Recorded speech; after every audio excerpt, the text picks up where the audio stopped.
Baik, shalom saudara.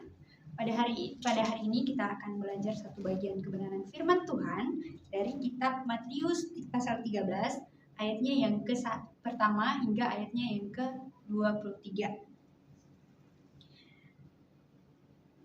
Tentang perumpamaan tentang seorang penabur.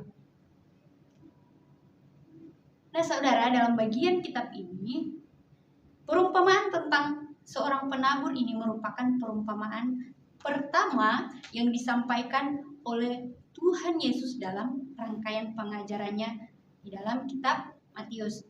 Nah, di dalam pasal 13 ini yang menjadi pertanyaannya bagi kita adalah mengapa Yesus mengatakan perumpamaan ini pada saat itu?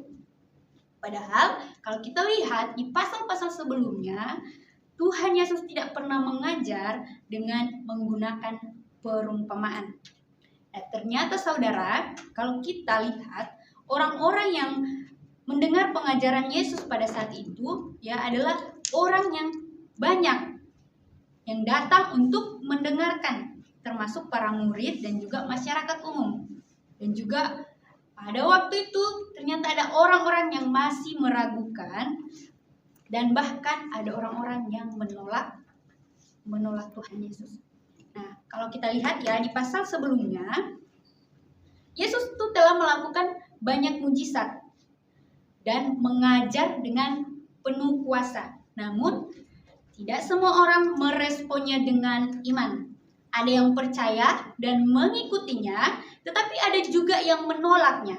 Karena itulah di sini di pasal 13 ini Yesus mulai mengajar dengan perumpamaan. Dan di sini Yesus memilih ilustrasi seorang penabur karena gambaran ini sangat dekat dengan kehidupan masyarakat pada waktu itu yang banyak bekerja sebagai petani. Dan melalui perumpamaan yang sederhana ini, di sini Yesus ingin mengajarkan bahwa sebuah kebenaran yang penting, yaitu benih. Benih itu adalah firman Allah. Kita bisa lihat di dalam kitab Lukas pasal 8 ayatnya yang ke-11. Tetapi hasilnya itu bergantung pada kondisi hati orang yang mendengarnya. Nah, saudara, ini itu ibarat seorang guru yang mengajar di dalam kelas. Dan di dalam kelas tersebut ada banyak murid. Ada banyak murid yang menerima materi yang sama, tetapi apa hasilnya yang diterima oleh masing-masing murid tentu akan berbeda. Ada siswa yang mendengarkan dengan baik, memahami pelajaran, tapi juga ada yang hanya mendengar sekilas lalu lupa. Ada juga yang semangat di awal tetapi cepat menyerah, dan ada yang terganggu oleh hal-hal lain sehingga tidak fokus. Nah, dari hal ini kita bisa melihat bahwa perbedaannya bukan terletak pada gurunya atau materi yang diberikan, melainkan pada respon setiap siswa yang diajarkan pada saat itu. Nah, saudara, sama halnya dengan firman Tuhan. Firman yang sama diberitakan kepada setiap orang, kepada banyak orang, tetapi tidak semua memberikan respon yang sama. Ada yang menerima dan bertumbuh, ada yang mengabaikannya, dan ada yang tidak bertahan ketika menghadapi tantangan. Sehingga pada hari ini kita akan belajar 3 poin penting, yaitu yang pertama, hati yang keras menolak pertumbuhan firman. Kita bisa lihat di ayatnya yang ke-19. Yaitu kepada setiap orang yang mendengarkan firman tentang kerajaan surga tetapi tidak mengertinya, datanglah si jahat dan merampas yang ditaburkan dalam hati orang itu. Itulah benih yang ditaburkan di pinggir jalan. Nah, artinya bahwa tanah di pinggir jalan menggambarkan hati yang keras dan tertutup terhadap firman Tuhan. Ketika benih jatuh di jalan, benih itu tidak dapat masuk ke dalam tanah karena permukaannya keras. Nah, demikian juga ada orang yang mendengarkan firman Tuhan berulang-berulang kali, tetapi tidak memberi ruang bagi firman itu untuk masuk dan bekerja dalam hidupnya. Hatinya dipenuhi oleh kesombongan, ketidakpedulian, atau keengganan untuk taat kepada Tuhan. Sehingga akibatnya firman yang didengar itu tidak menghasilkan perubahan apapun. Yesus menjelaskan bahwa dalam kondisi seperti ini, si jahat dengan mudah merampas firman yang telah didengar sehingga benih itu tidak bertumbuh dan berbuah. Sehingga saudara, melalui kebenaran firman Tuhan ini, kita diingatkan untuk memeriksa kondisi hati kita ketika mendengar firman Tuhan. Untuk itu, ketika kita mendengarkan firman Tuhan, rendahkanlah hati kita saat mendengar firman Tuhan dan bersedialah kita untuk menerima teguran maupun pengajaran yang diberikan oleh kebenaran firman Tuhan. Jangan bersikap acuh tak acuh atau menganggap firman Tuhan sebagai sesuatu yang biasa saja. Dan berdoalah agar Tuhan melembutkan hati sehingga firman-Nya dapat berakar, bertumbuh, dan menghasilkan buah dalam kehidupan kita. Nah, poin yang kedua yaitu hati yang tidak dewasa, gagal mempertahankan firman. Nah, kita bisa dilihat di ayatnya yang ke-20 hingga ayatnya yang ke-22. Nah, artinya di sana bahwa tanah berbatu dan tanah bersemak menggambarkan hati yang menerima firman Tuhan tetapi tidak memeliharanya dengan baik. Pada tanah berbatu, benih memang bertumbuh dengan cepat, tetapi karena akarnya tidak dalam, tanaman itu layu ketika panas matahari datang. Nah, ini menggambarkan orang yang menerima firman Tuhan dengan antusias tetapi tidak memiliki dasar iman yang kuat.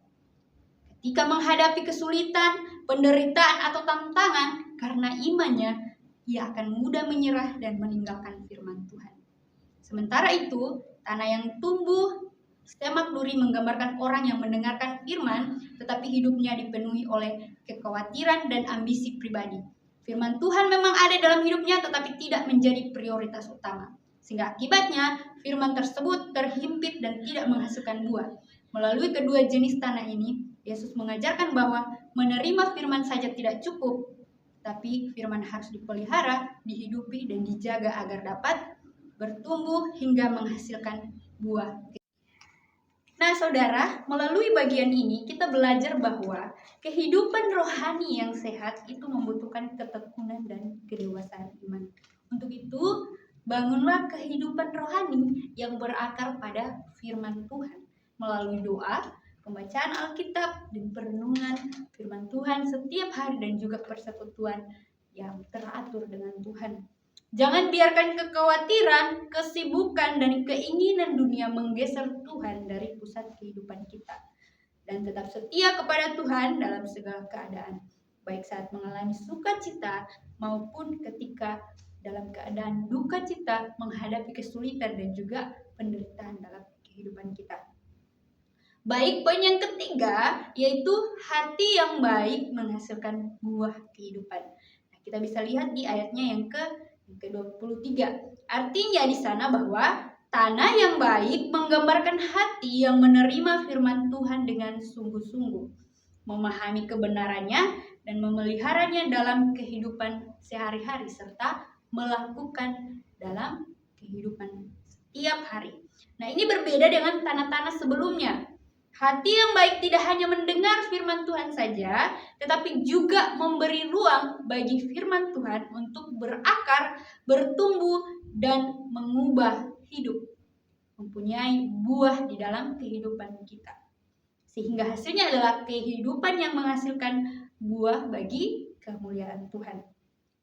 Nah, buah yang dimaksud di sini itu bukan hanya pertumbuhan rohani secara pribadi, tetapi juga ada perubahan karakter, ketaatan kepada Tuhan, dan kasih kepada sesama, serta pengaruh positif yang dirasakan oleh orang-orang yang ada di sekitar kita. Nah, dalam ayat ini, Yesus juga menunjukkan bahwa setiap orang percaya dapat menghasilkan buah yang berbeda-beda. Ada yang menghasilkan 30 kali lipat, ada 60 kali lipat, bahkan 100 kali lipat.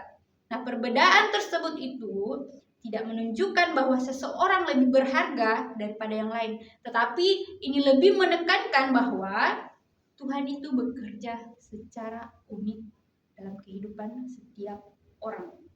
Yang terpenting bukanlah seberapa banyak buah yang dihasilkan, tetapi adanya. Tetapi harus ada buah yang nyata dalam kehidupan kita sebagai bukti bahwa firman itu berakar, bertumbuh, dan juga bekerja dalam hati kita. Untuk itu saudara, melalui bagian ini kita diingatkan bahwa tujuan firman Tuhan bukan hanya untuk didengar saja, tetapi untuk menghasilkan perubahan yang nyata dalam kehidupan kita, yang artinya juga kita melakukan kebenaran firman Tuhan itu dalam kehidupan kita. Maka dari itu, lakukanlah firman Tuhan yang telah kita dengar dalam setiap aspek kehidupan kita sehari-hari. Dan biarkanlah karakter Kristus itu terlihat setiap hari melalui perkataan kita, sikap, dan juga tindakan kita.